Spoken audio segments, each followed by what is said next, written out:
Hey everybody, today I'm going to do a quick review of this Igloo self-cleaning ice maker with carry handle. It makes 26 pounds of ice per 24-hour period.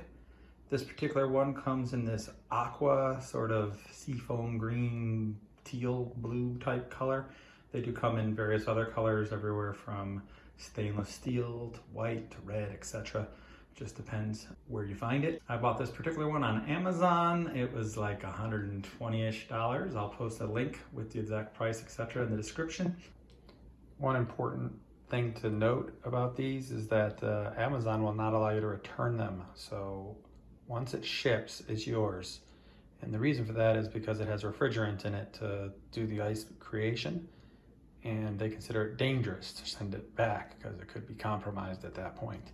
Although, you know, obviously it was safe for them to send it to you, but they won't take returns on these items. So be aware of that.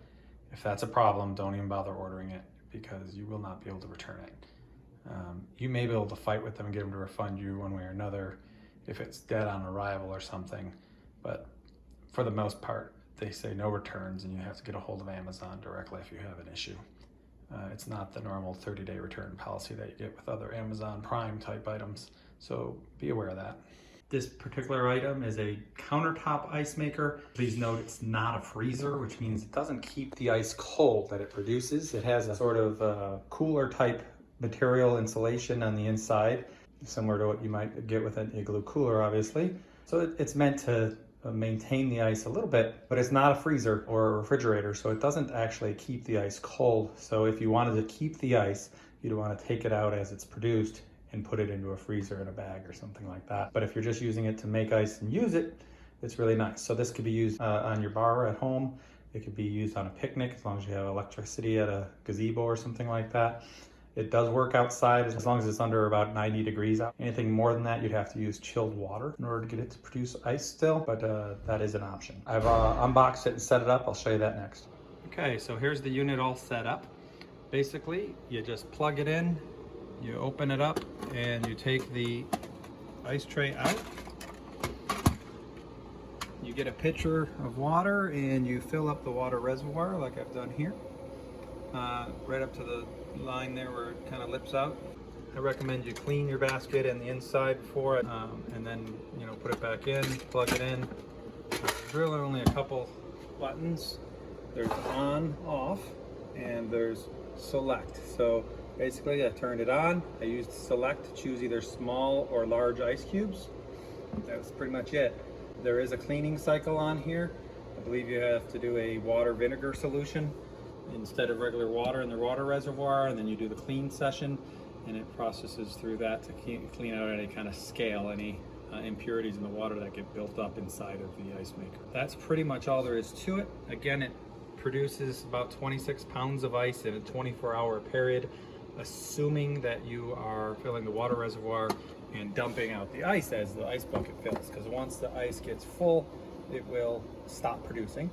And if it runs out of water, it'll stop producing. My understanding from other reviews that I've read is that it takes about 3 times filling the water reservoir before the ice bucket gets full. Don't recall exactly how many pounds of ice this bucket holds, but I'm guessing you'd have to refill this bucket multiple times to get your 26 pounds of ice throughout the day.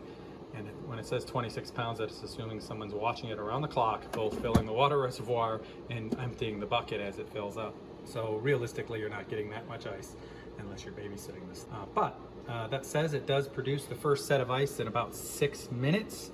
Basically, it sucks the water from the water reservoir.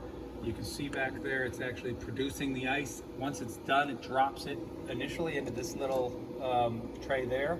And then this thing kind of comes up electronically and dumps the ice over the top into the bucket. Works well. Basically that's it. I can't speak to the longevity of it, how long it works, etc. I've read reviews that are kind of mixed, saying I love this thing, it's great, it's awesome, and then other reviews saying, oh, it died after a month, it died after 2 months, it died after a few uses. There's no support for it, the company doesn't respond, they're useless, the warranty's useless. That may all be true. I can't speak to that, so buyer beware on those fronts. That being said, they only cost about $110, $130. So I think they're kind of intended to be somewhat disposable. I know that's not no money, but it's not outrageous either. The type that has a freezer is usually an under counter type unit. Those typically start at around $400 and go up, and they're huge. They're about the size of a dishwasher. So you can imagine this being an ice maker. Basically, you'd open it up, it's a freezer with an ice maker going kind of like your freezer in your fridge. And those, like I said, start at around 400 and go up to about 3,000, depending on the one you buy. And how much ice you want it to produce and how often, etc. This is a nice compromise, cheap, easy, quick. It just may not last as long. So you might have to do the self-cleaning cycle often if you're using unpurified water. Either using some sort of distilled or purified water or spring water will probably work the best.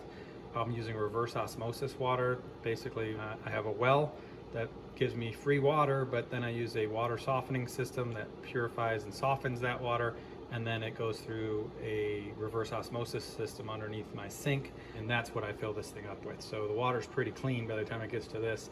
I don't expect to have to clean it all that often, for scale anyway. I still think that when you're not using it, anytime it's turned off, you need to dry it out thoroughly to avoid buildup of mold, mildew type stuff in the basket, etc. So I would recommend as soon as you turn this thing off or unplug it, you dry it all off real well to avoid that kind of nastiness that I've seen in reviews of people having problems with these.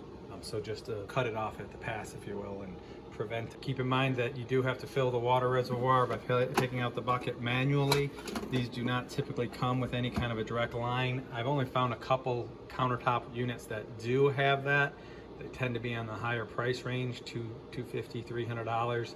They tend to be considerably larger units, probably about 2 to 3 times this size. And they don't necessarily have any better reviews. In fact, in many cases, they have worse reviews. In fact, most of the reviews on these things are somewhere around 3.5 to 4 stars, regardless of what brand you get. And they all have the same sort of complaints about cleaning, about failing, about whatever. So don't expect the world out of these things. From what I've read, they're great when they work. So here it is about to dump some ice. You can kind of see how it works. It's about to capture the ice. It's all kind of robotic. You can see it getting ready to drop those cubes that it's made. And there they go. It drops them. So now they're there, and then in a minute that robotic arm will come back up and scoop them and dump them into a bigger ice chest for you to grab. So here it goes. And there you go. So that's with the cube being set to small. You can use the select button, like I said before, and change that to large, and it just basically makes the cube slightly larger. They're not a lot larger, honestly. They're usually just a little bit bigger than that, so don't expect huge ice, which is kind of nice because that's what makes these chewable. They're soft enough that they don't hurt your teeth when you chew on them. In another video, I'm going to add a inline water supply, similar to what I've done here on my Keurig. You might have seen my video on that, where I show you that I've added a float valve that automatically turns on this water supply when the water level goes down a little bit and keeps that filled up. So my intention is to do the same thing for the ice maker. Put another float valve through the sidewall here, breaking off the water line again. And put the float valve right around here inside so that when the water level drops, it fills up and drops and fills up over and over again as needed without me having to manually take the basket out and pour water in with a pitcher.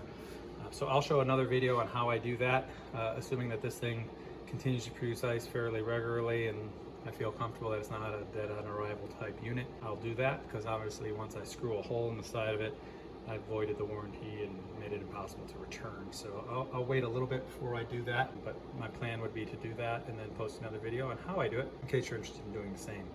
So that's it for this review. Again, read reviews before you buy any unit or any brand. Sometimes they look great, but the reviews are horrible.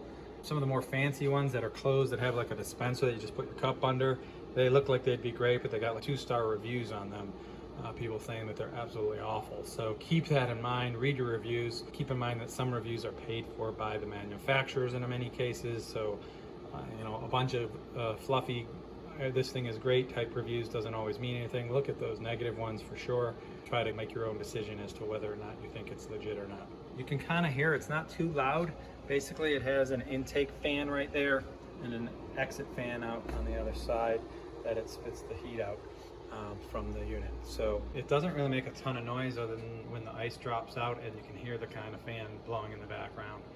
But it's not a noisy thing. I can't imagine it keeping you awake at night or anything like that if you left it running overnight. But keep in mind that once the ice bucket's full, it stops producing ice. By morning, some of that ice will have kind of clumped together and started to melt back into the water reservoir, and it becomes more ice. So basically it's a continuous cycle. The water is turned into ice, it drops into the bucket, it melts little by little, turning back into water, and then the process repeats over and over again until you shut the unit off or unplug it. Now that's about it. If you have any questions, post them in the comments. I'll try to respond. Comment, subscribe if you like what you see. Ask questions, I'll try to answer them, and I will follow up with another video on how to add the direct water line, assuming I decide to keep the unit. All right, have a great day.